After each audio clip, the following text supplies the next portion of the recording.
When I inherited the Lighthouse, I thought it would be a peaceful escape from my mundane city life. But as it turns out, the beacon of light that cuts through the darkness each night reveals more than just the craggy cliffs and restless sea. The first night I stayed there, I was drawn to the rhythmic sweep of the beam, mesmerized as it sliced through the fog. That's when I first saw them, ghostly silhouettes of ships, their masts eerily still, as if trapped in time. The air went cold, a chill that seeped into my bones, and I knew these were no ordinary illusions. Determined to unravel the mystery, I began researching the lighthouse's history. I discovered a pattern of ships that vanished in this very stretch of ocean, their crews doomed to become whispers on the wind. Each ship had a story, tales of misfortune and betrayal, their souls never finding peace. The townsfolk avoided my questions, their eyes darting nervously, as if fearing to invoke a curse.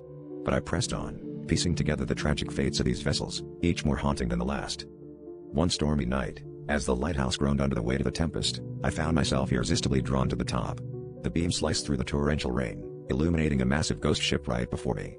Its deck was crowded with spectral figures, their eyes hollow, their faces twisted in eternal anguish. I realized then that they were not just lost, they were trapped by a force more sinister than the sea itself. The lighthouse, a beacon of safety, had become a prison for these wandering souls. In a moment of sheer terror, the realization struck me like a lightning bolt. The lighthouse was feeding off their despair, growing stronger with each passing soul. As the storm raged, I knew I had to make a choice: leave this place and let the cycle continue, or find a way to break the curse. But as I looked into the eyes of the ghostly captain, I felt the pull of her silently. The wind howled their unspoken words, and I understood that leaving was no longer an option. I was now the keeper of their secret, bound to the lighthouse, forever watchful in the dark.